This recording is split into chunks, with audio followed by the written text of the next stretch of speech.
আমি তুমি এটা বলো যে তুমি ফোন কেন ধরো নাই?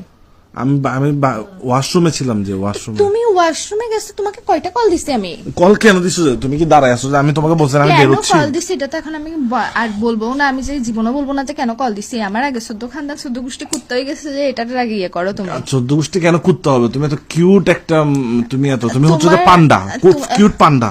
ফান্ডার গোষ্ঠীরে কি লাই আমি? আমি যে আমার যে 14 খানদান যে এখন যে কুত্তা হয়ে গেল তোমার জন্য, না, তোমার না, একটা না, ফোন তুমি না হচ্ছে ধরার একটা ভুলে কিউট যে পান্ডা। কত না সুন্দর না, তুমি, এই আদুইটা। সব তো আমি মানতে পারতেছি না, এই সব তো আমার হৃদয়ে লাগছে, আমার হার্ট হইছে আমি অনেক। আচ্ছা শোনো, তোমার বাসা 3 তলা না?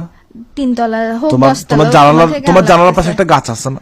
তো জানলার পাশে গাছ, এটা কি গাছে তোমার ভিতর দিয়ে দিতাম? ওখানে কিছু চড়ুই পাখি বসে, পুরো তোমার মতো সুন্দর, জানো? চড়ুই পাখি আমার মতো সুন্দর হইতাম না? চড়ুই পাখি দিয়ে আমি কি করব? তুমি কখনো আকাশে চাঁদ দেখেছো? চাঁদের গোষ্ঠীরে সহ কি লাগে? চাঁদ সুন্দর লাগে না কেন জানো? কারণ তুমি সুন্দরের জন্য। ও মাই কি গড, বলো তো? এইসব বাজে কথাবার্তা তুমি বন্ধ করো। আমি যে এখন কুত্তা হয়ে গেছি গা, এটার বিচার করো তুমি। আচ্ছা তোমাকে আই লাভ ইউ। না না, আই লাভ ইউ মায়ের বাপ রাখ, তুই ফোন রাখ আজকের পর এই, তোর আমি কল ব্লক রাখিও না। লিস্টে রাখবো। এই। তো তোর কুত্তার মায়ের বাপ রাখ।